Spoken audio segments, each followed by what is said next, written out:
ആകാശവാണി. നമസ്കാരം. പ്രത്യേക വാർത്താ ബുള്ളറ്റിൻ വായിക്കുന്നത് ലക്ഷ്മി ശ്രീവിജയ. തമിഴ്നാട് സന്ദർശനം തുടരുന്ന രാഷ്ട്രപതി ദ്രൌപദി മുർമു നീലഗിരി ജില്ലയിലെ ഗോത്ര വിഭാഗങ്ങളുമായും ആദിവാസി വനിതാ സ്വയം സഹായ സംഘങ്ങളുമായും ഉദഗമണ്ഡലത്തിലെ രാജ്ഭവനിൽ വച്ച് സംവദിച്ചു. ഇവർ നിർമ്മിച്ച പ്രാദേശികവും പരമ്പരാഗതവുമായ ഉൽപ്പന്നങ്ങൾ പ്രദർശിപ്പിക്കുന്ന സ്റ്റാളുകളും രാഷ്ട്രപതി സന്ദർശിച്ചു. പ്രാദേശിക കലാകാരന്മാരുടെയും ആദിവാസി സമൂഹങ്ങളുടെയും സാംസ്കാരിക പ്രകടനങ്ങൾക്കും രാഷ്ട്രപതി സാക്ഷ്യം വഹിച്ചു. നാളെ തിരുവാരൂരിൽ നടക്കുന്ന തമിഴ്നാട് കേന്ദ്ര സർവകലാശാലയുടെ ബിരുദദാന ചടങ്ങിനെ രാഷ്ട്രപതി അഭിസംബോധന ചെയ്യും. ഉപരാഷ്ട്രപതി ജഗ്ദീപ് ധൻകർ നാളെ അരുണാചൽ പ്രദേശിലെ ദോയ്മുഖ്, ഇറ്റാനഗർ എന്നിവിടങ്ങളിൽ പര്യടനം നടത്തും. സന്ദർശനവേളയിൽ ദോയ്മുഖിലെ റോണു ഹിൽസിലെ രാജീവ് ഗാന്ധി സർവകലാശാലയുടെ 22ാമത് ബിരുദദാന ചടങ്ങിൽ അദ്ദേഹം മുഖ്യാതിഥിയാകും. ഇറ്റാനഗറിൽ നടക്കുന്ന അരുണാചൽ പ്രദേശ് നിയമസഭയുടെ പ്രത്യേക സമ്മേളനത്തെയും ഉപരാഷ്ട്രപതി അഭിസംബോധന ചെയ്യും. ശീതകാല സമ്മേളനത്തിൽ തുടർച്ചയായി 4ാം ദിവസവും പ്രക്ഷുബ്ധമായി പാർലമെന്റ്. പ്രതിപക്ഷ പ്രതിഷേധത്തെ തുടർന്ന് പാർലമെന്റിന്റെ ഇരുസഭകളും ഇന്നത്തേക്ക് പിരിഞ്ഞു. ഒരു പ്രമുഖ വ്യവസായ ഗ്രൂപ്പിനെതിരായ കൈക്കൂലി ആരോപണവും മറ്റ് വിഷയങ്ങളും ഉയർത്തിയായിരുന്നു പ്രതിപക്ഷ പ്രതിഷേധം.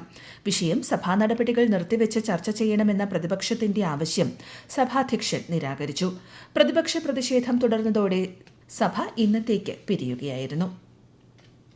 പ്രധാനമന്ത്രി നരേന്ദ്രമോദി 3 ദിവസത്തെ സന്ദർശനത്തിനായി ഒഡീഷയിലെത്തി. ബിജു പട്നായിക് അന്താരാഷ്ട്ര വിമാനത്താവളത്തിന് സമീപം സംഘടിപ്പിച്ച പൊതുജന സമ്മേളനത്തിൽ അദ്ദേഹം സംസാരിച്ചു. ഭുവനേശ്വറിൽ നാളെ നടക്കുന്ന ഡിജിപി, ഐജി തലത്തിലുള്ള മുതിർന്ന പോലീസ് ഉദ്യോഗസ്ഥരുടെ അഖിലേന്ത്യാ സമ്മേളനത്തെ പ്രധാനമന്ത്രി അഭിസംബോധന ചെയ്യും. സമ്മേളനത്തിന്റെ ഉദ്ഘാടനം ഇന്ന് ആഭ്യന്തരമന്ത്രി അമിത് ഷാ നിർവഹിച്ചു. സംസ്ഥാനത്തെ പാലിയേറ്റീവ് കെയർ സംവിധാനങ്ങളുടെ പ്രവർത്തനം ഏകോപിപ്പിക്കാൻ മുഖ്യമന്ത്രി പിണറായി വിജയന്റെ അധ്യക്ഷതയിൽ ചേർന്ന ഉന്നതതല യോഗത്തിൽ തീരുമാനം. പ്രായമായവർ, രോഗത്തിന്റെ ഭാഗമായി കിടപ്പിലായവർ എന്നിവരെ ഒരു തരത്തിലുള്ള ഭേദങ്ങളുമില്ലാതെ ഉൾക്കൊള്ളുന്ന പദ്ധതിയാണ് നടപ്പാക്കുകയെന്ന് മുഖ്യമന്ത്രി പറഞ്ഞു. തദ്ദേശ സ്വയംഭരണ വകുപ്പാണ് പദ്ധതിക്ക് നേതൃത്വം വഹിക്കുക. തെക്കു പടിഞ്ഞാറൻ ബംഗാൾ ഉൾക്കടലിൽ രൂപപ്പെട്ട അതിതീവ്ര ന്യൂനമർദ്ദം ഇന്ന് ഉച്ചയോടെ ഫെഞ്ചൽ ചുഴലിക്കാറ്റായി മാറി. നാളെ ഉച്ചയ്ക്ക് ശേഷം പുതുച്ചേരിക്ക് സമീപം മഹാബലിപുരത്തിനും കാരയ്ക്കലിനുമിടയിൽ ചുഴലിക്കാറ്റ് തീരം തൊടും. തമിഴ്നാട്ടിലെ 9 ജില്ലകൾക്ക് നാളെ ഓറഞ്ച് ജാഗ്രത പ്രഖ്യാപിച്ചു. കേരളത്തിൽ അടുത്ത 5 ദിവസം ഇടിമിന്നലോട് കൂടിയ മഴയ്ക്ക് സാധ്യത. 6 ജില്ലകളിൽ നാളെ മഞ്ഞ ജാഗ്രത പ്രഖ്യാപിച്ചു. മറ്റന്നാൾ 7 ജില്ലകളിൽ ഓറഞ്ച് ജാഗ്രതയാണ്. തെക്കൻ കേരള തീരത്ത് നാളെ വരെ മത്സ്യബന്ധനത്തിന് വിലക്കേർപ്പെടുത്തി. സംസ്ഥാന ചലച്ചിത്ര അക്കാദമി സംഘടിപ്പിക്കുന്ന 29ാമത് കേരള രാജ്യാന്തര ചലച്ചിത്രമേളയുടെ ഭാഗമായ ടൂറിംഗ് ടാക്കീസ് വിളംബര ജാഥ കോഴിക്കോട് ജില്ലയിൽ പ്രവേശിച്ചു. കൂടുതൽ വിവരങ്ങളുമായി ആകാശവാണി കോഴിക്കോട് ജില്ലാ പ്രതിനിധി നസീർ ബാബു. സംസ്ഥാന ചലച്ചിത്ര അക്കാദമി സംഘടിപ്പിക്കുന്ന 29ാമത് കേരള രാജ്യാന്തര ചലച്ചിത്രമേളയോട് അനുബന്ധിച്ചുള്ള ടൂറിംഗ് ടാക്കീസ് വിളംബര ജാഥ കോഴിക്കോട് ജില്ലയിൽ എത്തി. ഇതിന്റെ ഭാഗമായി മാനാഞ്ചിറ പബ്ലിക് ലൈബ്രറിയിൽ നിരവധി അവാർഡുകൾ നേടിയ മലയാള സിനിമ നന്മകൾ നേരത്ത് മയക്കം പ്രദർശിപ്പിച്ചു. ഈ മാസം 27 കാസർഗോഡ് കയ്യൂരിൽ നിന്ന് തുടങ്ങിയ ടൂറിംഗ് ടാക്കീസ് കാസർഗോഡ്, കണ്ണൂർ ജില്ലകളിലെ പ്രദർശനം കഴിഞ്ഞാണ് കോഴിക്കോട് എത്തിയത്. ഡിസംബർ 13 മുതൽ 20 വരെയാണ് തിരുവനന്തപുരത്ത് രാജ്യാന്തര ചലച്ചിത്രമേള അരങ്ങേറുക. സാമൂഹ്യ സുരക്ഷാ പെൻഷൻ തട്ടിപ്പിന് കൂട്ടുനിന്ന മലപ്പുറം കോട്ടയ്ക്കൽ നഗരസഭയിലെ ഉദ്യോഗസ്ഥർക്കെതിരെ വിജിലൻസ് അന്വേഷണത്തിന് ധനമന്ത്രി KN ബാലഗോപാൽ നിർദ്ദേശം നൽകി. 7ാം വാർഡിലെ 42 ഗുണഭോക്താക്കളുടെ അർഹത സംബന്ധിച്ച പരിശോധനയിൽ 38 പേരും അനർഹരാണെന്ന് കണ്ടെത്തിയിരുന്നു. ശിവഗിരി മഠം വത്തിക്കാനിൽ സംഘടിപ്പിക്കുന്ന ലോക സർവമത സമ്മേളനത്തിന് ഇന്ന് തുടക്കം.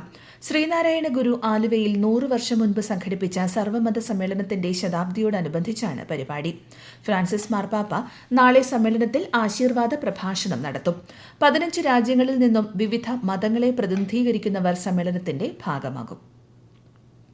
കൊല്ലം ചെങ്കോട്ട ഗ്രീൻഫീൽഡ് ഹൈവേ നിർമ്മാണത്തിൽ ഭൂവുടമകളുടെ ആശങ്ക പരിശോധിക്കാമെന്ന് കേന്ദ്ര സർക്കാർ ഉറപ്പു നൽകിയതായി മന്ത്രി ജി ചിഞ്ചുറാണി. വിഷയത്തെക്കുറിച്ച് പഠിച്ചതിനു ശേഷം ആവശ്യമായ നടപടികൾ സ്വീകരിക്കാമെന്ന് കേന്ദ്ര സഹമന്ത്രി അറിയിച്ചതായി ശ്രീമതി ചിഞ്ചുറാണി അറിയിച്ചു. വയനാട് MP പ്രിയങ്ക ഗാന്ധി ഉപതെരഞ്ഞെടുപ്പ് വിജയത്തിന് ശേഷം ആദ്യമായി നാളെ വയനാട് മണ്ഡലത്തിലെത്തും. ലോക്സഭാ പ്രതിപക്ഷ നേതാവ് രാഹുൽ ഗാന്ധിക്കൊപ്പം തിരുവമ്പാടി നിയോജക മണ്ഡലത്തിലെ പൊതുസമ്മേളനത്തിൽ പ്രിയങ്ക പങ്കെടുക്കും. കരുളായി, വണ്ടൂർ, എടവണ്ണ എന്നിവിടങ്ങളിലും മാനന്തവാടിയിലും സുൽത്താൻ ബത്തേരിയിലും കൽപ്പറ്റയിലും MPക്ക് സ്വീകരണം നൽകും. ഓസ്ട്രേലിയയിൽ സാമൂഹ്യ മാധ്യമങ്ങൾ ഉപയോഗിക്കുന്നതിന് 16 വയസ്സിന് താഴെ പ്രായമുള്ള കുട്ടികൾക്ക് വിലക്ക്. ഇത് സംബന്ധിച്ച ബിൽ പാർലമെന്റ് പാസാക്കിയതായി ഓസ്ട്രേലിയൻ പ്രധാനമന്ത്രി ആന്റണി അൽബാനീസ് അറിയിച്ചു.